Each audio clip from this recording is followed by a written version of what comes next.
Hello guys, welcome to another video of stock market friends. Dhara rail projects limited guys IPO का आज day 3 का subscription open हो रहा है। जानेंगे लाइव सब्सक्रिप्शन जीएमपी कितना चल रहा है, लिस्टिंग कितना मिला, परफॉर्मेंस कैसा रहा, अप्लाई करिए या फिर लास्ट डे है तो फाइनल डिसीजन क्या लेना चाहिए, इन सभी पॉइंट्स को डिस्कस करेंगे। और ये कोई रिकमेंडेशन वीडियो नहीं, इसलिए जो भी फाइनल डिसीजन होगा अपनी रिस्क पर लीजिएगा। चलिए फ्रेंड्स, वीडियो स्टार्ट करते हैं। आईपीओ 23 ओपन हुआ तो 26 दिसंबर को क्लोज किया जा रहा है। आज के दिन 10 रुपीज का फेस वैल्यू 120 टू 126 रुपीज पर शेयर की प्राइस में 1000 शेयर्स की lot size fresh capital IPO book built IPO NSE SME platform पर लिस्टिंग हो रहा है। 50 करोड़ का इशू साइज 39.8 लाख शेयर्स का इशू किया गया है। हेम फिनलिस मार्केट मेकर है।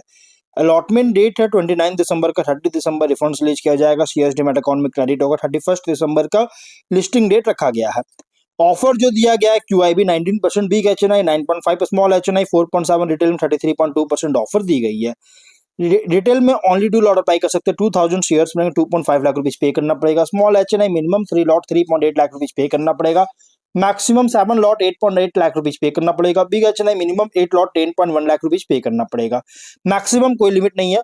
अब एंकर से 14.3 करोड़ का फंड रेज कर चुका है। वहीं अगर हम बात करें इस कंपनी के सब्सक्रिप्शन को लेकर, तो कंपनी का जो सब्सक्रिप्शन हुआ है QIB से, गाइस सभी कैटेगरीज में बहुत ही स्ट्रॉन्ग सब्सक्राइब है, जिसमें से QIB 4.5 टाइम का 7.5 लाख शेयर्स का ऑफर था। 34.4 लाख शेयर्स का वेट किया। 43.3 करोड़ का 2 एप्लीकेशन सबमिट हुआ। HNI 7.2 टाइम का 489 एप्लीकेशन सबमिट हुआ। 51.5 करोड़ का, जिसमें से बिग HNI 8.8 टाइम का सब्सक्रिप्शन 3.8 लाख शेयर्स का ऑफर था। 33.5 लाख शेयर्स का बीट किया। 42 करोड़ का। स्मॉल HNI 3.9 टाइम सब्सक्राइब है। 1.9 लाख शेयर्स का ऑफर था। 7.4 लाख शेयर्स का बीट किया। 9.3 करोड़ का। और रिटेल में 4.3 टाइम सब्सक्रिप्शन 13.2 लाख शेयर्स का ऑफर था। 57.6 लाख शेयर्स का बीट किया।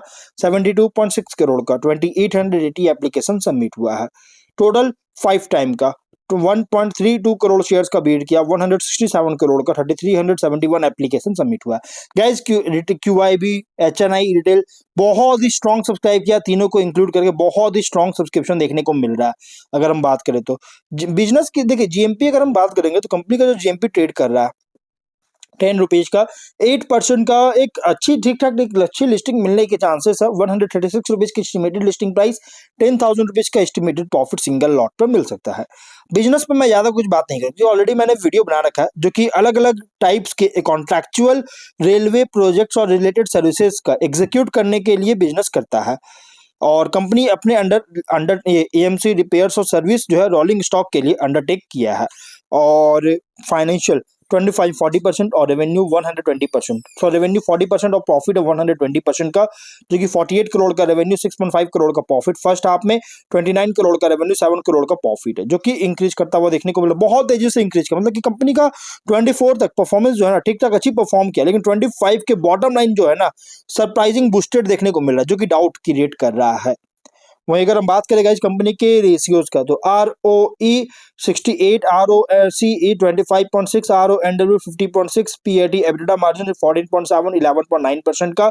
डेट इक्विटी 1.6 टाइम, PB और PE रेशियो 10.8 21.4 टाइम का। प्रोमोटर होल्डिंग पे रेशियो 98.3 72.3% का होल्डिंग देखने को मिल जाएगा। ऑब्जेक्टिव क्या है, तो लोन है जिसका रीपेमेंट या प्रीपेमेंट करना चाहता है। वर्किंग कैपिटल रिक्वायरमेंट्स और जनरल कॉर्पोरेट पर्पस के लिए फंडिंग चाहती है, जिसके लिए IPO लेकर आया है। और अगर हम बात करें तो प्राइस बैंड का, तो कंपनी का जो प्राइस बैंड रखा गया रिसेंट फाइनेंशियल डेटा के अकॉर्डिंग फुल्ली प्राइस रखा गया। वैसे अगर हम इसके देखेंगे कॉम्पिटिटर का, तो ऐसा कोई लिस्टेड कंपनी नहीं जो कि कॉम्पिटिटर हो। हाँ, लेकिन अगर हम बात करें स्वॉट में, देखिए फाइनल डिसीजन स्वॉट पे मान चलो क्या करना चाहिए। अगर हम स्ट्रेंथ अगर देखा जाए तो रेलवे इंफ्रास्ट्रक्चर मेंटेनेंस और इलेक्ट्रिकल सर्विसिंग में स्पेशलाइज है। रोलिंग स्टॉक सिस्टम के लिए, जो कि एक निश सेगमेंट में फोकस्ड एक्सपर्टाइज ऑफर कर रही है। और रिसेंट ग्रोथ देखने को मिला रेवेन्यू प्रॉफिटेबिलिटी में, जो कि बिजनेस ट्रैक्शन को इंप्रूव करने का इंडिकेट कर रहा है। और वर्क करता है, काम करती है मेंटेनेंस कॉन्ट्रैक्ट्स पर इंडियन रेलवेज और रिलेटेड एंटिटीज के लिए साथ, जिसे पोटेंशियल जो है रिकरिंग रेवेन्यू के लिए क्रिएट कर रही है। क्वालिटी सर्टिफिकेशन सपोर्ट है, जो कि स्ट्रक्चर्ड है, सर्विस डिलीवरी करता है और क्रेडिबिलिटी डिलीवर करता है। और वीकनेस अगर देखें तो स्मॉल और एसएमई स्केल होने के कारण कंपनी का जो एबिलिटी है मेजर टर्न की प्रोजेक्ट्स के लिए compete करना इसको लिमिट कर सकता है। हेविली रिलाई करता है गवर्नमेंट टेंडरिंग साइकिल्स पर, जो कि अनइवन रेवेन्यू फ्लो को लीड कर सकता है। लेबर और एग्जीक्यूशन इंटेंसिव ऑपरेशन के कारण कॉस्ट इंक्रीज हो सकता है अगर इफिशिएंटली मैनेज नहीं करता है तो। वर्किंग कैपिटल साइकिल जो कि अभी भी स्ट्रेस्ड है, बहुत ज्यादा स्ट्रेस्ड है। रीजन, बिलिंग और पेमेंट टाइमलाइंस कॉमन होता है गवर्नमेंट कॉन्ट्रैक्ट्स में, इसके कारण। अपॉर्चुनिटी की बात करें तो इंडिया का जो ऑनगोइंग रेलवे मॉडर्नाइजेशन और नेटवर्क एक्सपेंशन है, इससे कंटिन्यूड डिमांड जो है मेंटेनेंस और इलेक्ट्रिकल सर्विसिंग के लिए जनरेट कर सकती है। और पोटेंशियल है कंपनी अलाइड सर्विसेज जैसे installation, testing, commissioning, advanced electrical solutions में एक्सपैंड करने का पोटेंशियल है। लार्जर बैलेंस शीट है, पोस्ट आईपीओ हो सकता है, जिससे बिगर कॉन्ट्रैक्ट्स को सिक्योर करने में हेल्प करेगा और ऑपरेशनल कैपेसिटी को एनहांस कर सकता है। थ्रेट अगर बात करें तो कॉम्पिटिटिव टेंडर इन्वायरमेंट के कारण प्राइस प्रेशर और नैरो मार्जिन को लीड कर सकता है। पॉलिसी और प्रोसीजरल चेंजेस अगर होता है रेलवे प्रोक्योरमेंट में तो कॉन्ट्रैक्ट विंस जो जीता है, कॉन्ट्रैक्ट जो भी विन किया है उसको इम्पैक्ट कर सकता है।